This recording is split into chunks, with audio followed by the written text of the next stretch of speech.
Bismillahirrahmanirrahim. Assalamualaikum warahmatullahi wabarakatuh. Sahabat sekalian, alhamdulillah sore ini saya diberi kesempatan oleh Allah untuk silaturahmi pada guru saya yang banyak mengajar saya tentang bisnis dan kehidupan. Beliau adalah Coach Dr. Fahmi. Ya. Nanti beliau akan mengenalkan lebih lanjut tentang siapa beliau, latar belakang beliau, apa yang beliau lakukan sekarang, dan apa harapan-harapan beliau ke depan. Tapi paling tidak sedikit kalau boleh saya prolog, sahabat sekalian. Saya mengenal beliau sudah lama, saya tahu beliau sudah lama, dan saya banyak belajar pada beliau, terutama di Grounded Business Coaching. Dan kalau boleh jujur saya bilang, klien-klien saya cukup banyak berawal dari dikasih kesempatan saya oleh beliau, ya. Saya dikasih kesempatan oleh beliau untuk kemudian sharing-sharing di Grounded Business Coaching. Semenjak itu saya semakin banyak belajar sama beliau. Baik, tanpa berpanjang kata, kita persilakan kepada Coach Dr. Fahmi. Silakan Coach Dr. Fahmi mengenalkan dirinya. Silakan Coach. Bismillahirrahmanirrahim. Assalamualaikum warahmatullahi wabarakatuh. Assalamualaikum warahmatullahi wabarakatuh. Terima kasih Pak Askan, bersyukur. Terima kasih atas kesempatan yang diberikan oleh Pak Askan dan tim. Setiap kesempatan adalah kehormatan bagi saya, ya, untuk mendukung dan menyemarakkan ruang-ruang edukasi yang selama ini diatur dan dikelola oleh Pak Askan dan tim, ya. Jadi ini kesempatan yang sangat baik.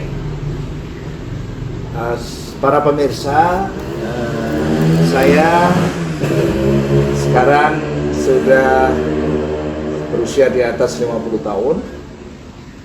Perjalanan saya dalam bisnis, dalam kehidupan bisa dibilang dimulai tahun 91 ya Pak Askan, ketika saya memasuki dunia kerja, ya, dunia usaha, Oktober 91 bersama kawan-kawan membangun usaha, ya, bisa dikatakan semuanya dari nol, ya, baik yang kemudian, terutama yang kemudian saya bangun sendiri, ya, semuanya betul-betul dibangun dari nol, ya. Saya anak transmigran. Jadi tahun 45, 45 tahun yang lalu, bapak ibu saya orang Malang, dulu seorang pegawai negeri sipil di sini, guru agama, tapi kemudian memutuskan untuk hijrah bertransmigrasi ke Kalimantan Timur, ya, tahun 75. Jadi saya merasakan pahit getirnya kehidupan, Pak Askan. Jadi sejak kecil merasakan susahnya orang hidup. Tapi yang luar biasa, ibu saya yang hanya tamatan SD dan hidup di belantara Kalimantan yang gelap, sulit, ya, serba susah, itu tidak padam harapannya, keinginannya untuk punya putra-putri yang sukses. Siap. Gitu Pak Askan. Sehingga beliau ini memberikan energi yang luar biasa. Yang sering saya dengarkan adalah bahwa kamu harus sukses, ya, kamu harus sekolah tinggi. Jadi tidak heran kemudian dari 6 putra-putri bapak saya, ya, itu 4 doktor, 1 master dan 1 bidan profesional, ya, S1. Jadi ini dari awal saya sudah diberi pelajaran bahwa untuk sukses modal utamanya adalah mindset, ya, atau semangat atau spirit untuk sukses. Jadi berapa bersaudara Coach? 6. Coach Fahmi nomor? Saya yang pertama. Nomor pertama. Ya. Jadi ini pahit getirnya kehidupan ini luar biasa. Jadi pelajaran pertama dari ibu saya yang kemudian menginspirasi seluruh perjalanan hidup saya. Ya, jadi ketika saya memulai bisnis dari nol pun, ya tentu karena nggak punya orang tua keluarga bisnis, tidak punya latar belakang bisnis, dan bahkan mungkin juga tidak punya pendidikan bisnis, karena S1 saya hukum, S1 saya pendidikan fisika. Jadi betul-betul saya terutama berbekal sebagai mantan aktivis di mahasiswa, ya. Jadi saya ketua LDK se-Indonesia selama 2 periode tahun 89-90. Sehingga itu yang kemudian menempa aktivitas saya berjejaring secara nasional. Itu yang kemudian memberikan saya modal bekal yang cukup untuk kemudian memulai usaha tahun 91, membangun usaha mandiri tahun 96 dengan modal yang nol. Nah, gitu ya. Saya mendatangi 8 bank, tidak ada yang mau kasih pinjaman. Mendatangi 8 orang kaya, nggak ada yang mau kasih pinjaman. Mendatangi gedung-gedung yang ditulisi disewakan, tidak ada yang mau disewa tanpa uang. Sampai satu titik pas kan ini saya sampai gedung yang ke-14 itu di depan bioskop Kelut, saya bertemu dengan seseorang di situ. Pak, saya mau sewa ini. Nah, dari situ kemudian saya ketemu. Belum saya bicara paskan, orang itu sudah ngomong gini, ini mahal, gitu. Mungkin kamu nggak bisa. Oke, tapi saya punya tempat di Jalan Bogor 40, itu punyanya teman saya. Kata orang ini, ya, orang ini belum pernah lihat saya, belum pernah ketemu saya, belum pernah kenal saya. Apa kata dia? Saya bantu kamu sewa gedung itu, ini uangnya. Dia keluarkan cek, ini uangnya. Kamu pakai, kamu sewa gedung Jalan Bogor 40. Alhamdulillah, itu cikal bakal Magistra Utama. Sekarang ada di 12 kota, berjuang luar biasa dari nol. Kemudian dari bekal awal menyalurkan tenaga kerja. Jadi kalau dihitung bahaskan, total dari 91 sampai sekarang, itu kira-kira saya sudah mendidik kira-kira ya hampir 100.000 orang Pak Askan. Itu alumni SLTA, alumni sarjana yang dididik untuk bekerja, jadi pengusaha, jadi profesional dan seterusnya. Itu dari 91 sampai sekarang. Jadi hampir 30 tahun itu ya kira-kira hampir 100.000 orang. Ya. Nah, dari mengelola tenaga kerja itu kemudian kita berhubungan dengan perusahaan-perusahaan Pak Askan. Lalu muncullah ada 2 jalur usaha. Nah, ini yang jadi beginilah kira-kira. Nah, dari situ kemudian saya sendiri terus sekolah, terus membangun kompetensi saya di bidang pendidikan, ya karena saya aktif di bidang pendidikan. Nah, kemudian nemulah orang-orang yang membutuhkan. Jadi sejak misalnya tahun 97 saya membuat namanya lembaga pelatihan namanya LPM Langit 7 ya. Lembaga pendidikan manajemen Langit 7 tahun 97. Kemudian sampai sekarang ya akhirnya berhubunganlah dengan para teman-teman dari berbagai. Jadi sejak awal itu Paskan kita sudah banyak membina pengusaha-pengusaha. Jadi akhirnya dari situ kemudian maka pelajaran terpentingnya bagi teman-teman muda sudahlah, yang penting kita tekuni apa yang sekarang sudah menjadi ruang perkhidmatan kita, bersungguh-sungguh, Anda akan ketemu banyak peluang. Jadi ketika Magistra Utama paskan kita juara 1 lembaga pendidikan terbaik se-Indonesia, misalnya 4 tahun berturut-turut ya. Kita ke istana ketemu presiden. Kita salah satu program terbaik se-Asia Pasifik, dapat penghargaan dari Asian Development Bank di Manila. Magistra Utama dapat Pinmas dari Menteri Pendidikan. Kemudian bisnis kita berkembang paskan. Jadi kita dapat kepercayaan dari partner-partner untuk mengelola bisnis. Jadi saya bisa mengatakan orang muda umur 20-30 tahun fokus bangun diri, bangun profesi, bangun bisnis. Kemudian fokus bangun relasi sosial Pak Askan dari itu. Ya, kalau kita bangun relasi sosial, partner muncul, peluang muncul. Lalu kemudian kita bangun kompetensi. Ya, kompetensinya dibangun supaya kita dapat kepercayaan lebih bagus lagi. Kemudian bangun aset. Nah, jadi barangkali saya bukan contoh yang sangat yang paling saya sesali Pak Askan kalau saya mengikuti alur tadi, bangun diri, bangun bisnis, bangun profesi, bangun kompetensi, bangun aset tadi.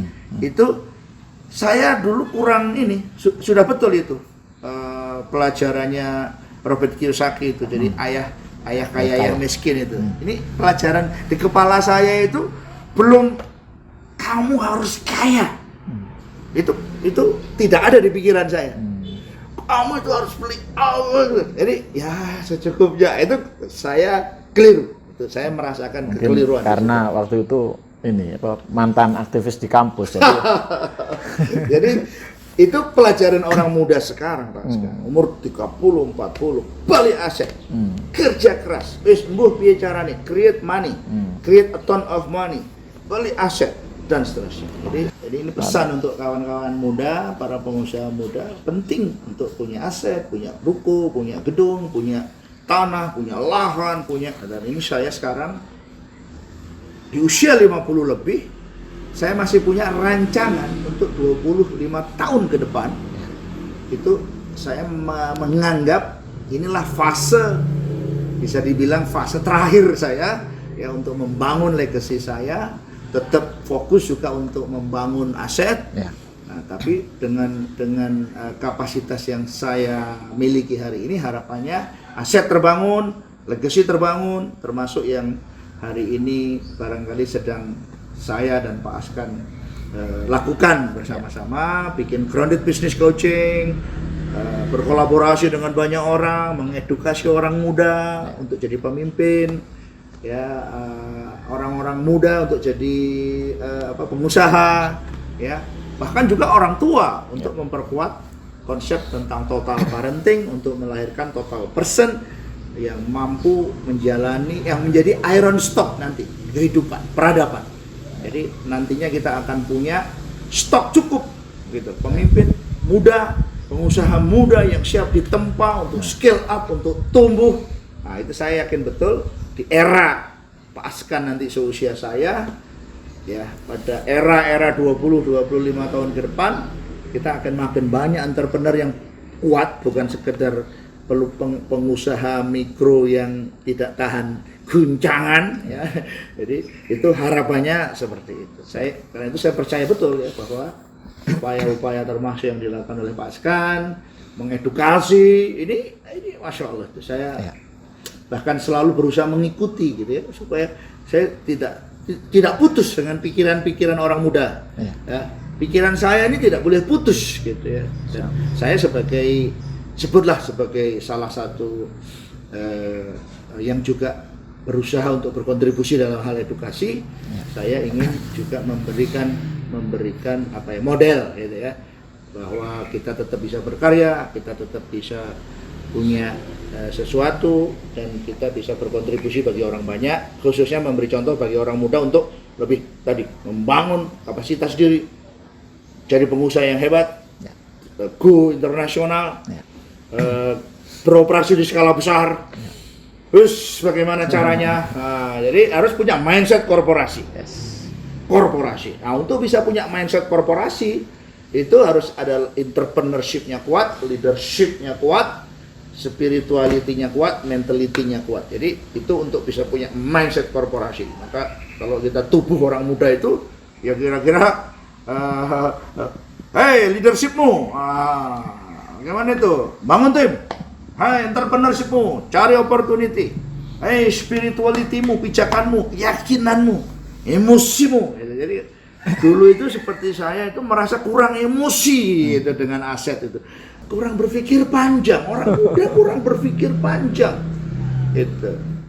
Karena itu tadi saya ngasih materi berpikir lateral. Jadi berpikir yang tidak terduga, berpikir yang kreatif, berpikir yang kritikal. Ini penting bagi para pengusaha.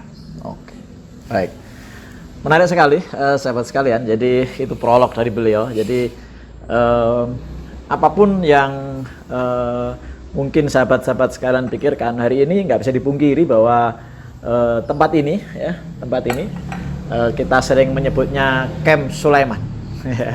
Ini menjadi rujukan para pebisnis ya. Kalau sudah berapa angkatan ini Coach GBC mulai awal sampai sekarang? 46 angkatan.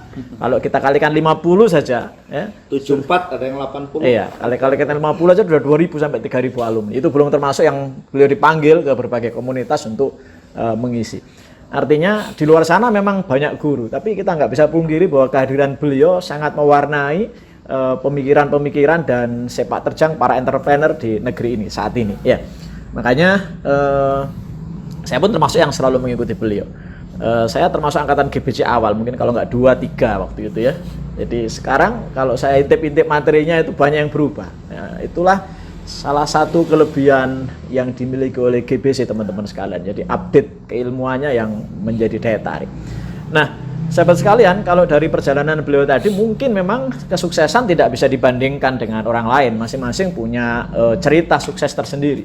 Tapi apapun itu kalau dari nol kemudian berkembang seperti sekarang, ya orang akan nggak bisa memungkiri bahwa itu adalah kesuksesan, kan begitu. Tentang fase ada yang melompat, ada yang mungkin harus terseok-seok dulu, itu menjadi cerita. Justru kalau beliau mungkin tidak mengalami fase seperti sekarang, mungkin ceritanya jadi beda begitu, ya kan? Mungkin saya sulit nemuin gitu.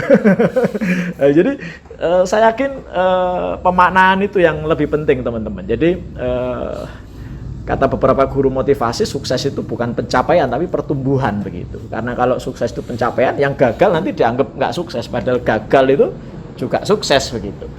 Bagian dari sukses gitu. Nah, oke, baik Coach Fahmi. Sekarang kita lanjutkan begini.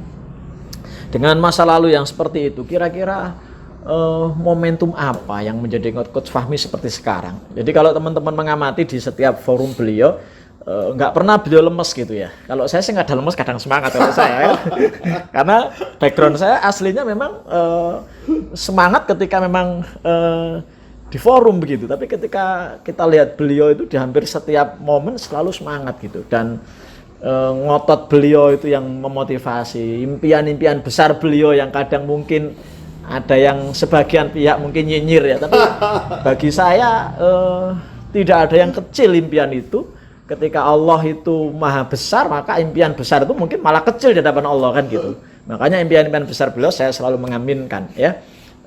Karena setiap kebaikan yang diimpikan itu sama dengan doa dan itu berpahala begitu. Nah, Coach Fahmi, apa yang menjadikan Coach Fahmi seperti sekarang ini? Tempaan apa? Keadaan apa? Kalimat-kalimat bijak orang tua seperti apa? Didikan apa? Kok bisa menjadikan seperti ini? Karena mungkin saya nggak tahu saudara Coach Fahmi apa semuanya seperti Coach Fahmi. Kalau saya kenal satu orang yang menurut saya nggak seperti beliau gitu, ya kan? Jadi lebih santai gitu. Beliau ini gitu. Dan saya yakin menurut saya ini yang menjadikan beliau sukses gitu. Karakter beliau ini yang menjadikan beliau sukses. Nah, mungkin bisa cerita Coach Fahmi latar belakangnya seperti apa sehingga menjadi Coach Fahmi seperti sekarang. Jadi seperti yang selalu kita saksikan fenomena di kehidupan. Jadi sesuatu itu baru kita bisa jelaskan itu setelah kejadian. Jadi tentu juga banyak orang Pak Paskan transmigran seperti saya dan ibu saya ya kan. Ya. Ya, jadi yang saya tahu di kampung saya itu saya belum cek terakhir ya, tapi sepertinya yang punya anak 4 doktor itu baru orang tua saya. Tapi yang sudah jadi anggota dewan dan sebagainya tentu sudah sangat banyak. Ya. Nah, yang menarik begini Pak Askan, jadi bahwa dari awal mula dulu itu tentu sebagai anak pertama yang paling mengalami kesulitan hidup itu saya Pak Askan, ya kan? Ya. Dan boleh dikatakan bahwa kemudian saya menjadi bagian dari perjalanan adik-adik saya. Jadi ini mungkin juga menarik untuk diceritakan, tapi mungkin di waktu yang lain. Jadi bagaimana saya mendorong adik-adik saya, mungkin juga awal-awal memfasilitasi ya untuk juga bertumbuh, gitu ya, bertumbuh, melakukan sesuatu ya dengan cara saya ya. Saya dikenal sangat keras di keluarga saya, keras juga di pegawai dan keras juga ya di teman-teman, di murid-murid dan seterusnya. Nah, pelajaran terpenting ini kemudian bisa saya terangkan setelah saya membaca bukunya Malcolm Gladwell tentang The Story of Success. Dalam The Story of Success, Malcolm Gladwell itu buku sebelum Outlier itu meneliti kenapa orang ini sukses. Itu mirip dengan bukunya Napoleon Hill tahun 1900. Ketika dalam waktu 10-20 tahun dia menanyai 400 orang yang ini kenapa orang pintar.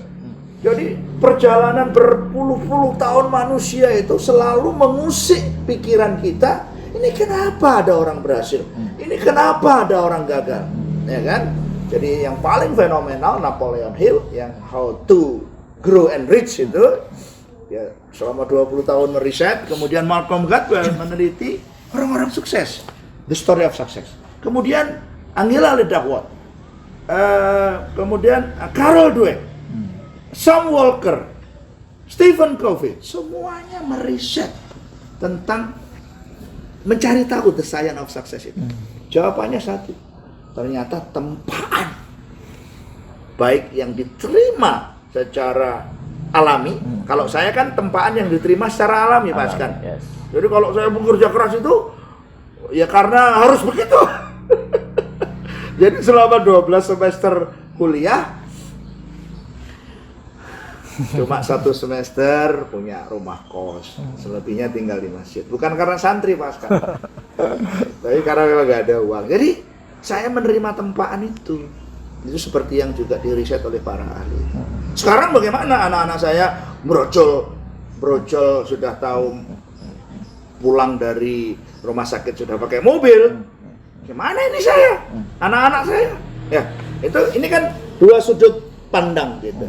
Maka yang satu menerima ketempaan kesulitan by design, yang anak-anak saya ini kan juga sudah tahu juga di kamarnya tertulis tulisan hanya anak dengan juara 1 di sekolah boleh tinggal. Itu cara saya mencoba menduplikasi tempaan-tempaan sesuai dengan riset-riset itu. Saya ini otaknya otak hukum, otak logika hukum sama otak logika fisika gitu, Mas. Jadi saya ini legalistik logis ya, gitu. Jadi bagaimana caranya supaya anak-anak saya ini juga mendapatkan tempaan itu. Nah, kadang-kadang itu saya bawa ya kalau saya itu sampai kalau pas kan Ridwan kamu harus ya. Jadi itu bagaimana saya memperlakukan khususnya orang-orang muda itu seperti saya perlakukan anak saya, seperti saya dulu ditempa ya pernah 36 jam tidak makan dari Balikpapan Banjarmasin, 3 hari 3 malam di Tampo Mas 1 pokoknya segala macam kesulitan dan itu menurut saya anak-anak muda sekarang, para pelaku usaha kalau mendapatkan tantangan, nah itu sudah benar. Mau membaca bukunya siapapun, paling enggak yang di era modern, Napoleon Hill 1900, ya kemudian eranya Dale Carnegie, Mas kan ya kan? Saya pernah belajar di Dale Carnegie juga. Kemudian, jadi kalau sekarang muncul tadi malam kita bicara tentang J. Abraham, ya, Anthony Robbins, itu asal muasal seluruh mindset pola pikirnya ya dari Napoleon Hill. Ya, kemudian ke Jim Rohn, ke semua ke J. Abraham, ke tokoh-tokoh yang sekarang sudah sepuh. Jadi ini yang saya kira kenapa edukasi seperti yang Pak Askan lakukan ini sangat fundamental penting. Saya berpendapat seperti ini, Pak Askan.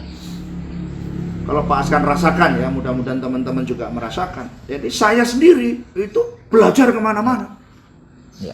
Saya buat status kemana. Hanya ada 2 macam guru, yang masih hidup dan yang sudah mati. Nggak ada guru, nggak ada. Hanya ada 2 macam guru. Ya. Guru yang masih hidup dan guru yang sudah mati. Ya. Artinya dan saya berdedikasi kepada mereka bahwa keberhasilan saya ini tidak ada siswa yang sukses karena 1 guru. Ya. Waktu saya dulu sekolah memang ada guru kelas, tapi banyak guru. Waktu SMP lebih banyak lagi. Ya. Waktu SMA lebih banyak lagi. Waktu saya kuliah di S1 Hukum atau S1 Fisika, dosennya banyak sekali. Nggak ada murid yang sukses dengan 1 guru. Karena itu kalau orang ini di sini, wow, kamu harus aktif di TDA, kamu aktif di IPF, kamu aktif di Genpro, kamu aktif di mana saja. Ayo belajar ke mana saja. Itu prinsip saya. Jadi kita bisa bayangkan bahwa hasanah pembelajaran ini harus ditingkatkan. Karena kita bisa rasakan, Pak Askan, banyak kalau pelaku usaha itu yang mindsetnya belum. Jangan mereka mindset ini nunggu umur 50, Pak Askan. Kalau kayak saya misalnya, saya bilang kenapa saya nggak begini nih saya umur 30 gitu, telat belajar. Zaman saya dulu belum ada. Gitu. Nah sekarang bayangkan, saya belajar ke Pak Prudi Chandra, saya menghargai. Saya belajar ke Wah, Hermawan Kertajaya, saya certified professional marketing Asia. Saya selain juga saya belajar dari program-program di Amerika. Belajar ini nggak pernah saya berhenti. Mana yang di dalam, yang di luar semuanya saya ikut. Dan saya tekun.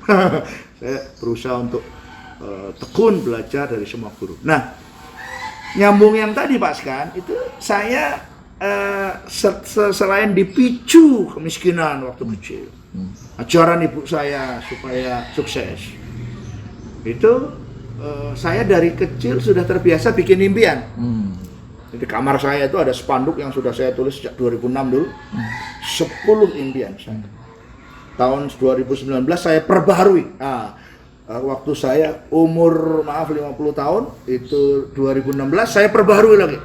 Saya buat Dream Book, ada 25 impian saya.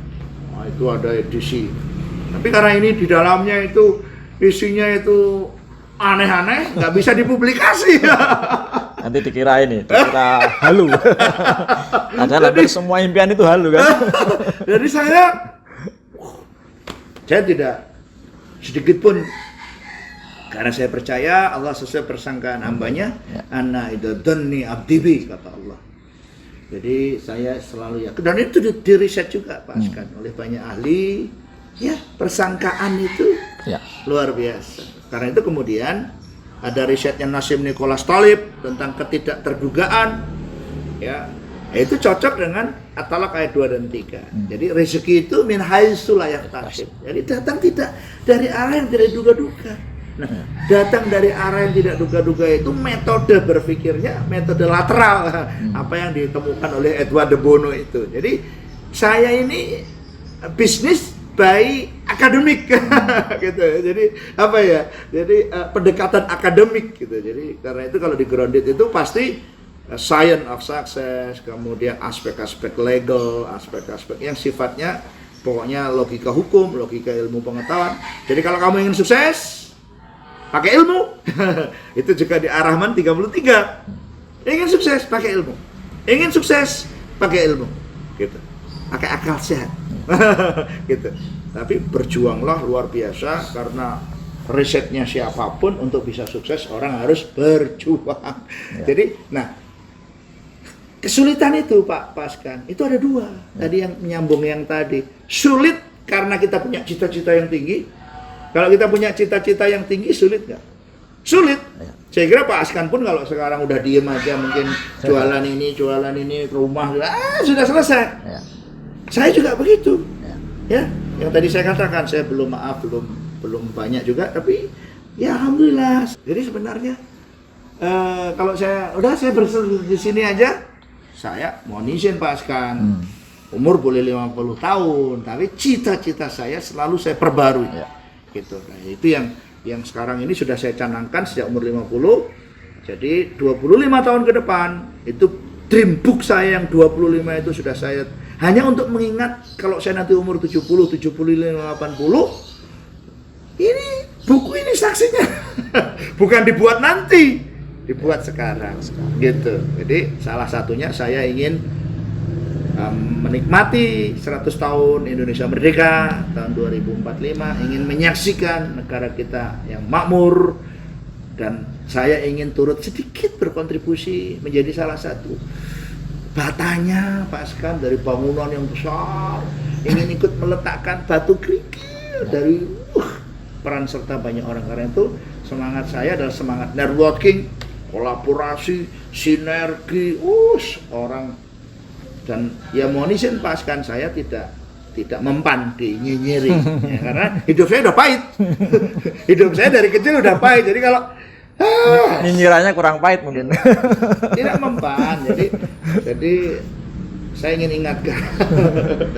Karena itu anak muda, saya ingin anak muda tadi hari ini saya nulis sebuah status, saya rela anak muda ini makin sukses, saya rela Pak Askan makin hebat, saya senang. Jadi setiap kali saya lihat orang bahagia Pak Askan, saya itu senang. Jadi mohon izin ya, saya tidak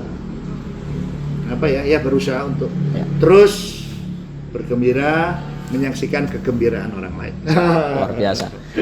Memang tidak ada orang yang sempurna. Jangankan kita manusia, Rasulullah yang maksum aja masih dinyinyirin gitu kan.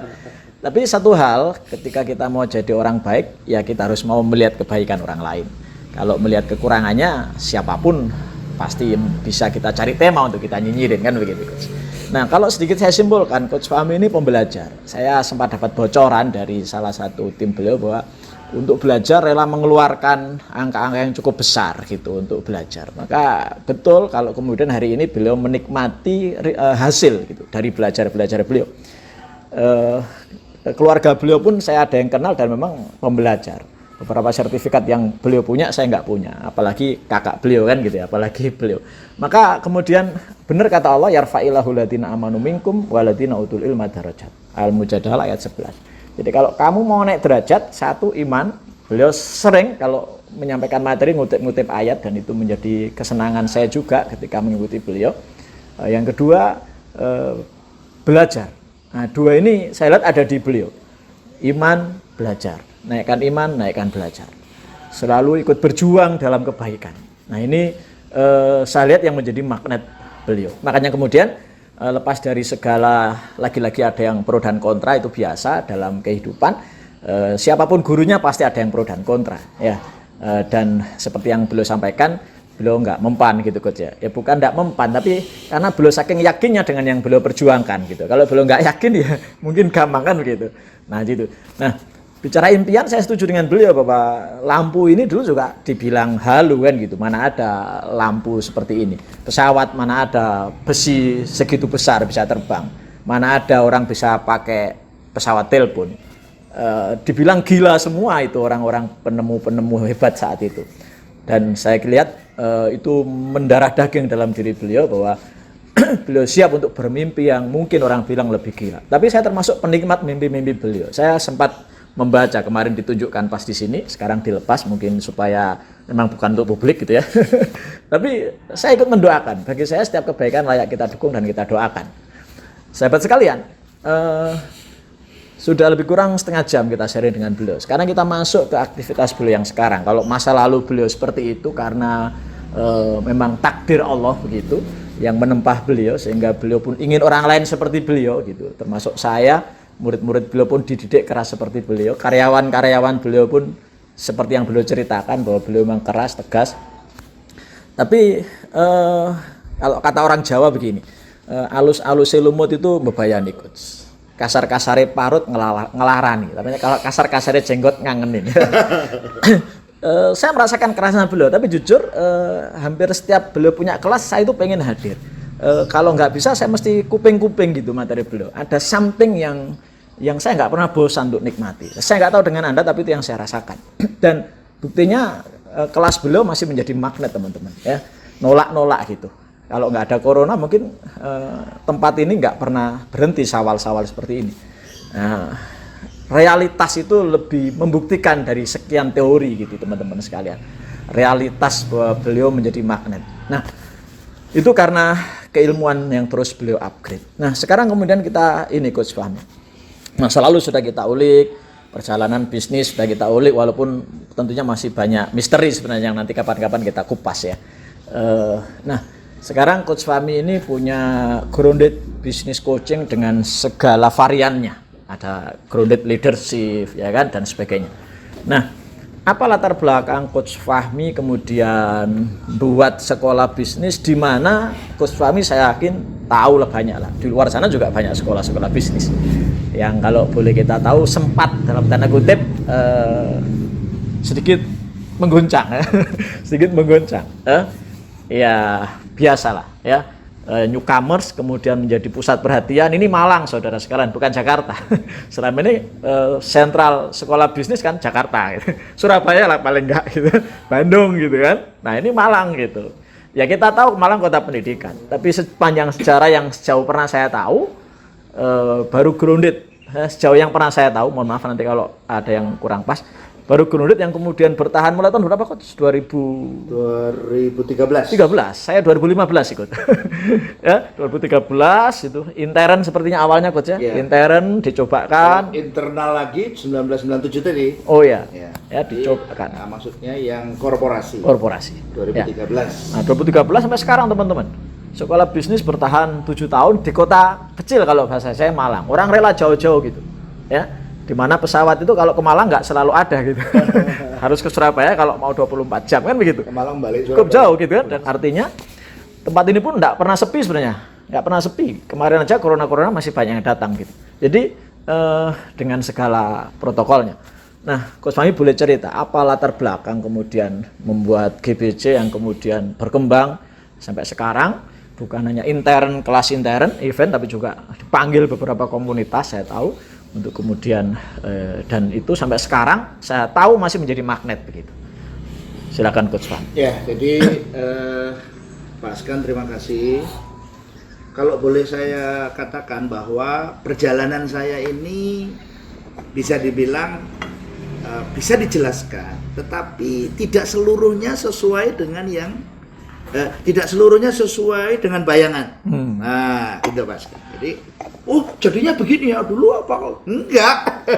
Harus jujur dikatakan enggak. Tapi bahwa saya ke sana kemari ngasih pelatihan di perusahaan, saya sudah lupa malah ya di Jakarta, di perusahaan-perusahaan besar, di pemerintahan, di pemerintah kota kabupaten. Itu yang kemudian kan gini Mas, kan kalau kita jalan itu kan katakanlah seperti Bu Susi itu ya jualan ikan. Ya.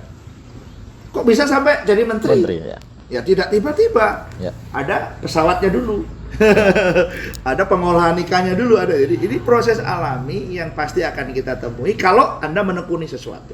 Itu saya kira itu pelajaran terpenting untuk orang muda.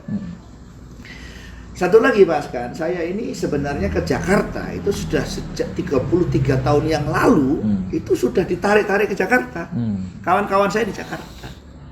Tapi saya sejak masih jadi aktivis mahasiswa itu percaya bahwa saya ingin orang tidak fokus ke Jakarta. Itu benar-benar kalau itu sadar saya. Saya masih ingat betul.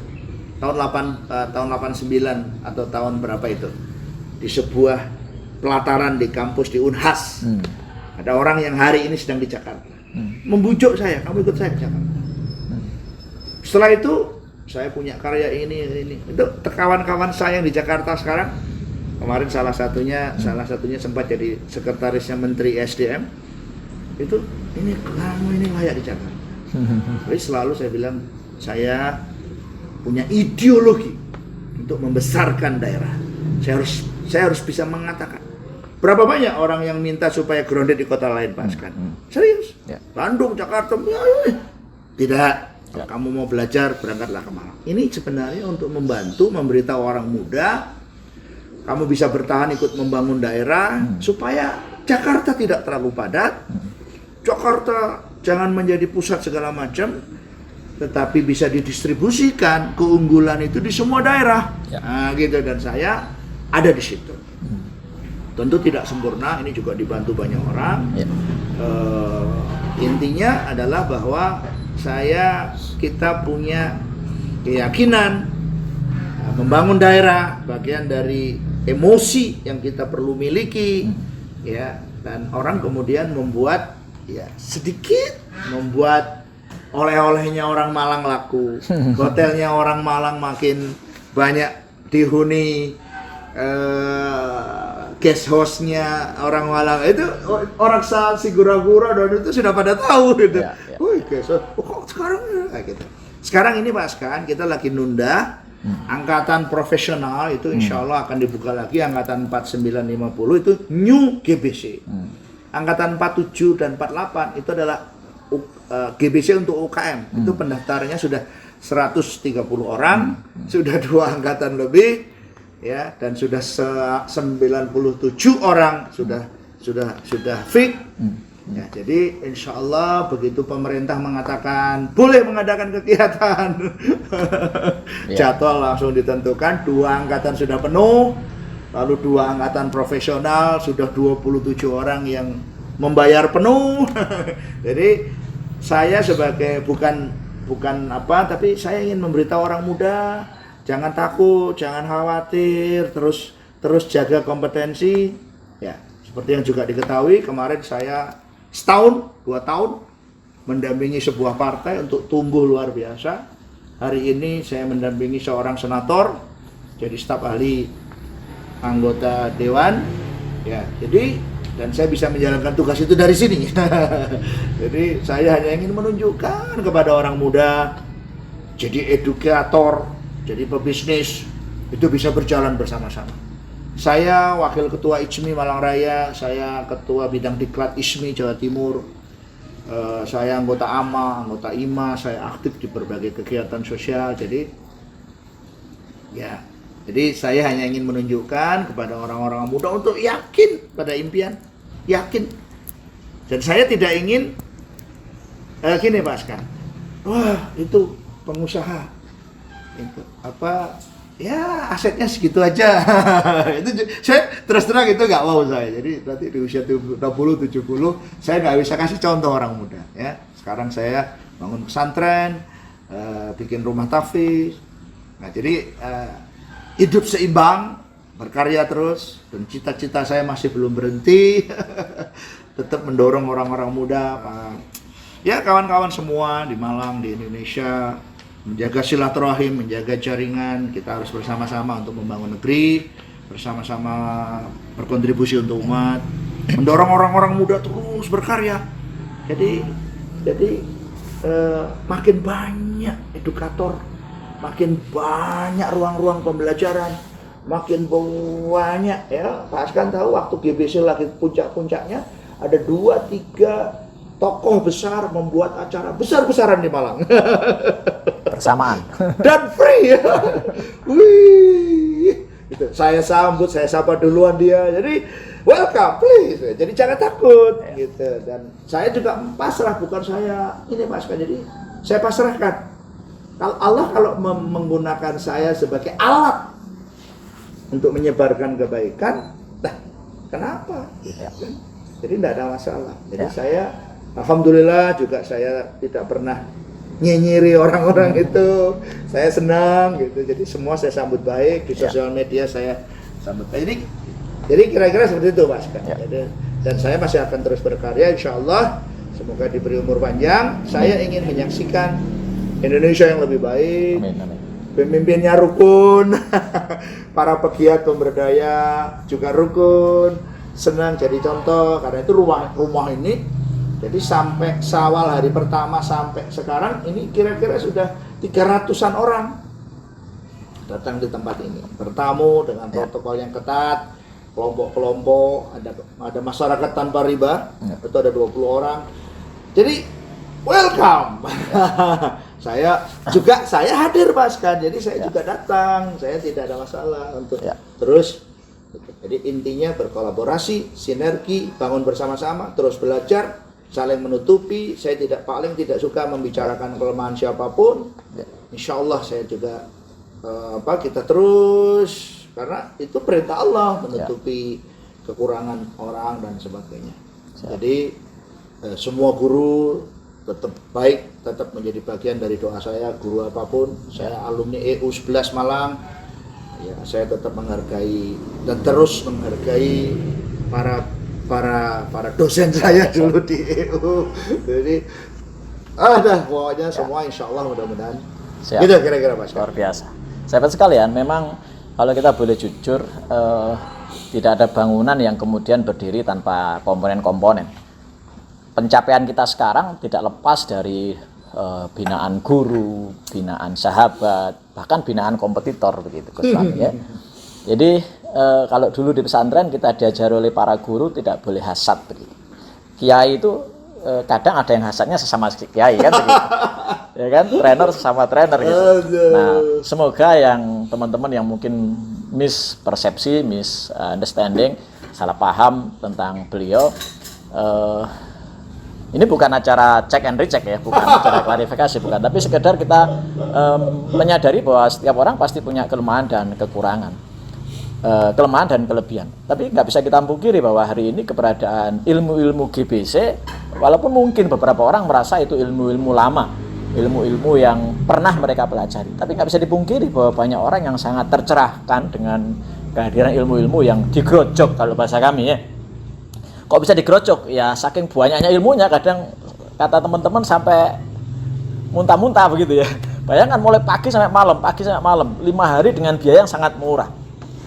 Saya tahu itu kalau dijual mahal oleh beliau masih laku, tapi mungkin karena niat beliau memang berbagi sehingga sangat murah, kadang dijemput ya, kemudian nginep dan sebagainya, murah sekali lah termasuk. Nah, tinggal bagaimana teman-teman nanti kemudian bisa mengambil yang pas dengan kondisi bisnisnya untuk diterapkan. Di mana-mana namanya ilmu, nggak mungkin semuanya langsung diterapkan, begitu coach ya. Diambil yang pas dengan momentumnya kan begitu, diambil yang pas dengan bisnisnya. Oke. Coach Dr. Fahmi, sudah 45 menit. Nggak terasa teman-teman, 45 menit, asik sekali ngobrol sama beliau. Nah ini tinggal 15 menit terakhir ini, mungkin Coach Dr. Fahmi dengan pengalamannya sekian lama, baik di bisnis, baik kemudian di training ya, teman-teman saran saya ikut training beliau lah. Jadi yang lemes-lemes pasti langsung tegang begitu ya. Kontraksi kalau bahasa kami ya, berkontraksi dengan sindiran-sindiran beliau, ceplesan-ceplesan beliau. Nah, kira-kira Coach Dr. Fahmi dengan kondisi sekarang ini, ilmu-ilmu GBC, nah, kan begitu Coach Dr. Fahmi. Kalau kadang ada yang komentari kan, ilmunya wake mungkin karena yang sekolah mungkin belum pernah ngalami fase itu coach, sehingga yang kepake sesuai dengan fasenya kan begitu Coach Dr. Fahmi. Tapi mungkin karena keinginan beliau berbagi segitu banyak ilmu, sehingga 5 hari itu ilmu dicurahkan semua lah, yang kira-kira jurus itu keluarkan semua, tinggal mau dipakai yang mana. Nah kira-kira Coach Dr. Fahmi, 1, 2, 3, 4 tahun ke depan, apa intisari yang bisa diambil yang perlu diterapkan oleh teman-teman entrepreneur Coach Dr. Fahmi? Karena kalau didetailkan kan 5 hari kan gitu ya. Ini kita ambil intinya nih dari ilmunya GBC ini. Apa pesan untuk dijalankan? Jadi Mas kan,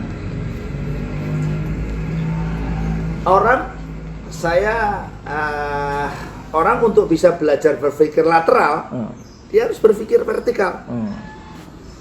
Orang untuk bisa berpikir vertikal, dia harus berpikir critical thinking, ya, kemudian ke vertical thinking, ke horizontal thinking, dan lateral thinking. Jadi sama seperti itu. Kalau kita baca semua riset, ya, jadi karena itu kalau saya sukses itu mesti paduan 5S. 1, syariah. Syariah bilang apa? Itu. Bersyukur, Ibrahim 7, bekerja keras, Al-Isra 7, itu. An-Najm 39, itu sudah. Yang kedua, syirah. Nabi Muhammad berangkat perang pakai baju double. Yang ketiga, spiritualitas, emosi, keyakinan, itu 3S. Yang keempat, sejarah. Lihat sejarah orang sukses. Yang kelima, sains. Ayo, sejak tahun 1900 ketika Napoleon Hill. Jadi kalau ada yang bilang, ini ilmunya Napoleon Hill tahun 1900, mbahku belum lahir. Saya bukan tidak dengar itu Pak Askan, saya baik-baik saja. Jadi ketika orang, ini Napoleon Hill sudah nulis ini tahun 1900, riset ini itu lama, ya. Karena kalau orang mau belajar, karena itu kita sampaikan secara sporadis. Jadi kalau tidak disampaikan, orang kok nggak tahu backgroundnya. Sama toh kalau kita mau belajar fisika, kenapa saya belajar kalkulus itu 1, 2, 3, 4? Kenapa saya fisika matematika itu belajar fismat? Kenapa saya belajar fisika atom? Ya itu untuk apa? Ya jadi saya udah sama dengan ilmu hukum. Berapa mata kuliah? 151 SKS. Logika hukum. KUH nggak dipakai nanti. Nggak, saya udah biasa gitu. Jadi kalau ada orang model-model begini itu saya oke. Gitu. Tapi nggak akan ini, karena itu saya lakukan dengan pakai ilmu. Saya percaya pada ayat itu. Jadi kalau orang misalnya saya porter, udah selalu saya bilang porter ini paling basic. Tak lihat punyanya Pak Hermawan, itu dari porter. Nah misalnya gitu. Jadi, kalau Anda mau membuat sintesa tentang rivalitas, Anda harus tahu porter. Jadi nggak boleh, itu teori lama, nggak bisa. Jadi seperti itu. Selalu itu saya memulainya pasti dari porter. Kemudian Blose, kemudian Ansop. Ansop ini 1958. Tapi sampai sekarang Ansop new product, new market. Ya, itu. Jadi kamu mau nyari apa yang ditulis Napoleon Hill tahun 1900 akan tetap relevan sampai hari kiamat. Karena itu apa? Itu yang disebut oleh Pak Hermawan sebagai entrepreneurial human. Selama kamu manusia yang ditemukan nenek moyangmu tahun 1900 akan selalu berlaku sampai akhir zaman. Di New GBC saya sudah pakai ilmu yang baru tentang apa? Business sustainability misalnya gitu, tentang business recovery, ya, tentang chaotic. Saya belajar langsung dengan Pak Philip Kotler tentang chaotic, ya, tentang behavior under level, high level of chaotic. Saya mendengarkan langsung uraian beliau. Jadi, itu kuno enggak? Saya kira ilmu pengetahuan anak-anak SD kita juga tetap belajar berhitung, Pak. Untuk dia nanti sampai tetap belajar aljabar, tetap belajar sinus, kosinus. jadi ya kalau sekarang ada, sekarang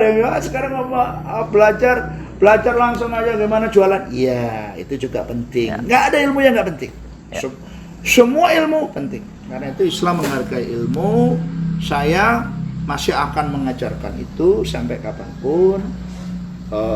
Tapi ingat Pak Skan, sebenarnya yang saya ingin tanamkan kepada para pengusaha anak-anak muda di seluruh Indonesia itu adalah EL, seperti singkatan nama saya. Jadi entrepreneur leadership. Jadi leadership untuk entrepreneur. Dan nama saya Imam Muhajirin El Fahmi, itu nama yang tertera di KTP, paspor dan akta kelahiran. Itu adalah singkatan dari 1 million entrepreneur. Jadi saya merasa Allah memberi saya tugas. Coba kan nggak ada yang sama dengan saya, karena saya ingin, maksudnya begini, saya ingin kalau itu sudah ada, Pak Jamil Academy Trainer, apakah Pak Fahmi nggak bisa bikin Academy Trainer? Bisa. Ya. Tapi saya mazhabnya nggak begitu. Ya. Mazhab saya, anak saya, istri saya kirim ke Academy Trainer. Ya. Jadi ini mau bikin TV, ya ini ada Mas Buhin Pradana sudah bikin TV. Ya. Nggak usah kita bikin, ayo besarkan orang lain. Ya. Gitu. Jadi kemarin Zoom, musimnya Zoom, waduh, saya hanya melayani Zoom internal atau Zoom yang berpartner dengan saya. Jadi saya tidak ingin, saya ingin membesarkan, termasuk saya, apa Pak Fahmi nggak bisa bikin live. Ya kalau saya maksa diri bisa, tapi saya ngikuti live-nya Pak Askan, ngikuti live-nya Randy Saputra, terutama Dewa Eka Prayoga, saya support, ya kira-kira seperti itu Mas Askan. Jadi tugas saya dan menanamkan leadership engine. Kalau orang tahu dan merasakan, GBC itu menanamkan software karakter engine entrepreneurship, leadership, ya. Jadi spiritualitas, opportunity hunter, mental berjuang, mental penakluk, spiritual belt. Ya, jadi untuk bisa belajar bisnis, ya orang harus belajar porter. Maaf itu. Ya, Pak Hermawan yang hebat itu umur 74 tahun sekarang, saya merasakan saya masih akan seperti Pak Hermawan. Amin. Nah, kebetulan saya juga hari lahirnya sama dengan Mahathir Muhammad. Sekarang 94. Kalau 94, saya masih punya waktu 40 tahun. Kalau seperti Pak Hermawan itu luar biasa. Ya, karena saya ikut kelas-kelas beliau, jadi saya belajar. Pak Bi saya belajar, Pak Budi saya belajar. Kalau ini saya kirim istri saya untuk belajar di Pak Budi Satria Ismon. DWK tim saya belajar, saya belajar menyerap ilmu dari manapun dan saya tidak pernah ngomentari guru saya. Boleh dicek. Karena saya hormat, kalau enggak ini kan menyalahi prinsip adab sebelum ilmu. Jadi saya nggak pernah bahkan kekurangan membicarakan kekurangan orang. Saya berusaha mencegah. Jadi saya selalu melihat orang kebaikan. Jadi Anda lihat saya ngomong di mana, nggak pernah saya sebut. Jadi guru-guru pun selalu saya sebut kebaikannya. Saya sering komunikasi malam-malam dengan Pak Pi. Gitu, jadi indah. Gitu. Dan saya merasakan, beliau juga sudah senior, perlu kita support. Jadi kita butuh orang seperti beliau. Dan saya, enggak pernah. Saya tidak pernah sedikit pun terbesit memikirkan aja tidak pernah. Jadi saya tugasnya memuliakan para guru, memuliakan. Nah, kalau saya karena saya di sini merasakan mereka itu kawan-kawan saya, jadi di Grounded tidak ada kultus, tidak ada orang harus saya sapa setiap orang, nggak boleh kritik. Itu ada alumni yang kritik saya, tidak apa-apa, saya datangi. Jadi saya ingin saya ingin mengamalkan ilmu, saya ingin mengamalkan syariat tadi seperti. Sukses itu ada 5 tadi, sains, syirah, spiritualitas, sejarah, syariah. Dasarnya, syariah. Jadi, syariah, sejarah, syirah, spiritualitas. Spiritualitas itu artinya lingkungan internal yang harus kita bangun supaya saya transaksinya dengan Allah. Jadi kalau saya transaksinya tidak dengan manusia, jadi kan saya juga tidak. Saya termasuk yang juga tidak suka ngomong di Facebook, saya sekarang dapat rezeki. Saya takut mengganggu orang yang sekarang sedang kesusahan. Tapi intinya adalah kita ini nggak usah takut. Saya damai. Ya, jadi insya Allah semuanya baik Mas Kan. Jadi saya senang, terima kasih. Jadi ini senang juga kesempatan saya untuk sedikit bercerita. Jadi kalau saya bikin video cerita rasanya gimana ya? Tapi hari ini dapat kesempatan dari Pak Askan, saya diberi kesempatan untuk sedikit menjelaskan. Tapi saya berharap nanti bermanfaat, jadi pelajaran yang hanya ini dengarkan saja. Tapi saya siap belajar terus. Saya selalu bilang saya masih muda. Saya masih punya jatah 25 tahun yang akan datang untuk berkarya. Amin. Ayo sama-sama berkontribusi. Yang muda, yang sudah senior seperti saya, guru-guru hebat, semuanya saya rangkul. Semuanya pasti saya salam. Saya datangi rumahnya. Ada tokoh-tokoh di Malang ini yang saya pamit, saya datangi rumahnya. Walaupun masih belum ada jalan, pokoknya semua orang saya datangi rumahnya, saya berterima kasih, saya mau belajar. Intinya seperti itu. Dan saya sendiri bertekad 25 dream saya dalam dream book itu ingin saya wujudkan di 100 tahun Indonesia Merdeka 2045. Dan saya berharap anak-anak muda, terutama para murid Pak Askan, para follower Pak Askan, para pemirsa, dan yang hari ini sedang belajar dalam bimbingan Pak Askan, lanjutkan belajar terus. Ya, ada kesempatan kemanapun belajar, ya, terus menghargai semua guru. Saya belajar itu, ya, dan saya kalau saya nggak menghargai guru, gurunya nggak kena apa-apa, saya yang kena. Jadi saya menghargai guru-guru saya. Saya tiap hari berterima kasih, saya tiap hari menyampaikan kebaikan, saya tiap hari bahagia. Jadi alhamdulillah Allah kasih saya banyak sekali kebaikan. Saya kira itu Pak Askan. Terima kasih banyak, senang dapat kesempatan. Sebelum kita tutup teman-teman, menarik sekali bukan apa yang disampaikan beliau. Jadi kalau kembali membahas tentang literasi Coach Dr. Fahmi ya, ada tesa, ada antitesa, ada sintesa, kan begitu. Bahkan ilmu yang sudah di antitesa sekalipun itu tidak layak dibuang 100% begitu. Karena pasti ada yang masih bisa dipakai. Nah, seperti itu yang saya tangkap dari yang beliau jelaskan. Ilmu-ilmu lama itu selama masih relevan begitu. Selama masih punya. Satu lagi Pak, maaf Pak Askan. Jadi satu lagi yang penting, saya tidak pernah memodifikasi, memanipulasi, mengulik-ngulik ilmunya orang. Jadi kalau ini portret. Saya bisa aja nambahi yang ke-6, yang ke-7. ini bisnis model canvas. Ya. Anak muda harus tahu asalnya. Ya, ya, Jadi, ketika saya bikin segala macam, juga banyak yang baru. ya. Tetapi yang asli. Jadi Harus disampaikan. kalau misalnya gini Pak Askan, anak saya belajar fisika, anak saya mau jadi dokter, belajar fisika, biologi. Jadi ketika dia sudah menyatu menjadi dokter, apakah ini biologinya apa? Gitu loh Pak Askan. Jadi harus tahu asal usulnya, dan kita nggak boleh sembunyikan. Siap. Jadi karena itu kalau Pak Askan tahu di semua materi saya itu hanya presented by. Ya. Nggak ada yang created. Jadi karena saya mendudukkan diri sebagai penyampai. Siap.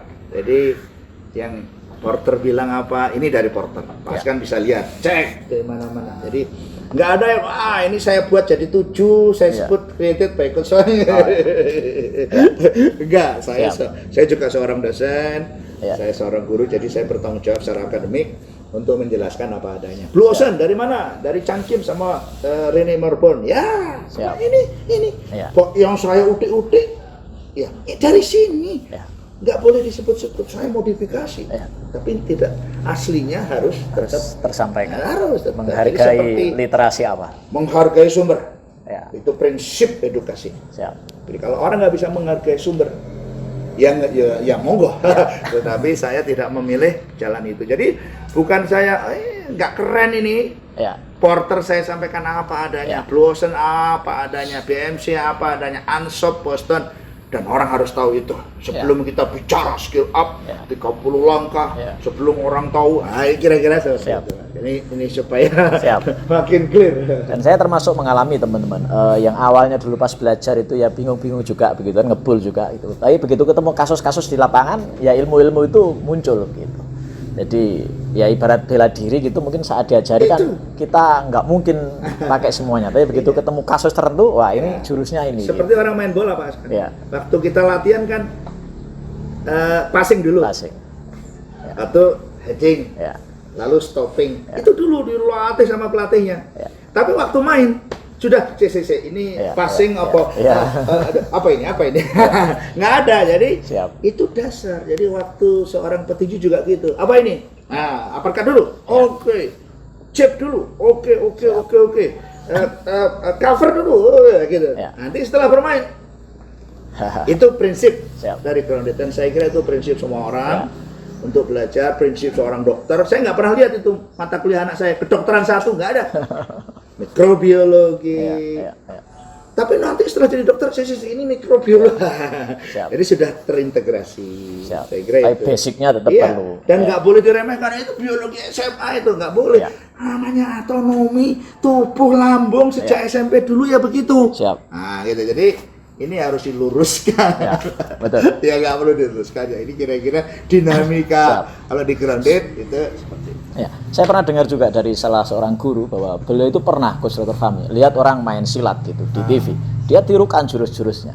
Tapi begitu dia datangi gurunya bilang, gerakanmu bagus tapi basicmu kurang. Nah, grounded ini saya lihat menyeimbangkan, basic tetap dikuati tapi pengembangannya juga sangat banyak gitu, pengembangan untuk kemudian menghadapi new era begitu masa depan. Tetap yakin gini Pak Askan. Jadi inputnya, jadi seperti kalau kita bilang di NLP itu surface state. Apa itu?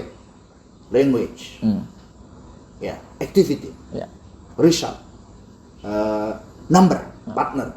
Jadi apa inputmu hidup? Ya kamu ketemu siapa, belajar dengan siapa, omonganmu yang kamu dengarkan apa? Itu input. Di deep state, behavior, culture, value, belief, dan seterusnya. Jadi sebenarnya inputnya apa, jadi apa, gitu. Jadi kalau saya nginput teman-teman, nanti jadinya apa ini? Coba Anda cek itu. Ariana, angkatan 16, travel total. Tapi udah clear.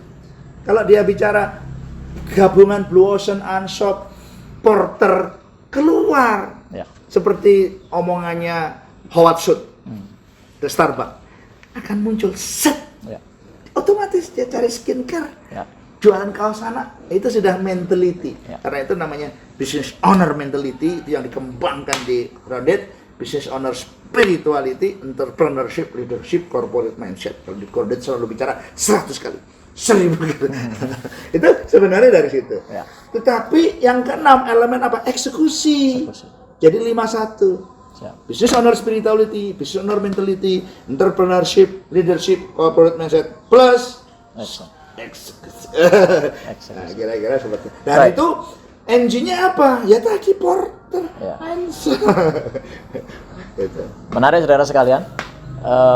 Maka kami undang teman-teman untuk silaturahmi lah ke beliau, ya, karena silaturahmi akan menjadikan kita lebih paham begitu di forum-forum beliau atau mungkin menikmati buku-buku beliau. Nah ini Coach Dr. Fahmi terakhir nih sebagai penutup, buku apa yang bisa dinikmati oleh sahabat-sahabat ada sekalian? Business Grounded, Grounded Business Coaching, strategi mengelola bisnis dengan pendekatan grounded. Ya. Nah ini ada yang agak keliru Pak Askan. Di luar sana ada yang teori grounded.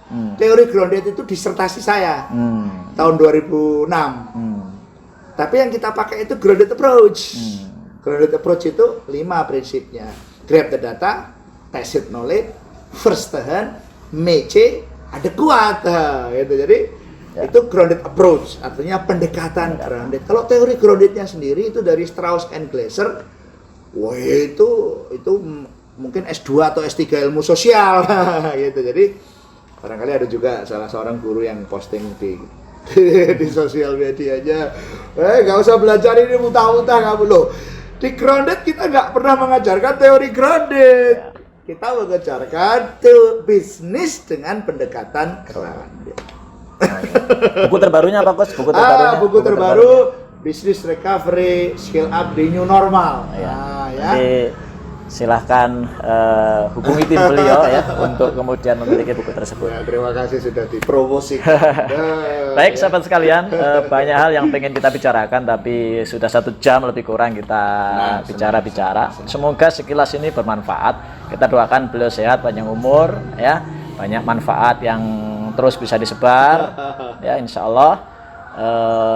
Itu mungkin kata penutup Coach untuk mengakhiri acara ini. Silakan Coach. Ya, Kata jadi lanjutkan terus belajar, terus berjuang, Anda akan menemukan jalan terbaik. Tempa diri, karena itu dari sejak Napoleon Hill tahun 1900 sampai Angela Leduc hari ini, sampai Carol Dweck meneliti 30 tahun, ya, sampai The Story of Success-nya Malcolm Gladwell, tempa dirimu. Ya, karena itu kalau Anda dekat-dekat saya, Anda tidak, ya, Anda pikir berulang-ulang.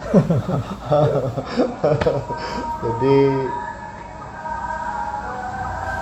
terus berjuang, memberi yang terbaik, bangun diri, bangun profesi, bangun relasi sosial yang luas, bangun aset dan bangun legacy. Nah, itu tugas semua manusia. Ya, belajar dengan semua guru yang saya lakukan, terus bertumbuh, dan saya insya Allah juga akan masih sekeras ini di usia 100 tahun. Insya Allah. luar biasa sahabat sekalian, menarik sekali, banyak hal yang pengen kita bicarakan dan waktu jua yang membatasi kita. Kita ketemu lagi kapan-kapan Coach Dr. Fahmi di acara-acara yang insya Allah penuh dengan inspirasi. Baik, cukup sekian teman-teman. Assalamualaikum warahmatullahi wabarakatuh.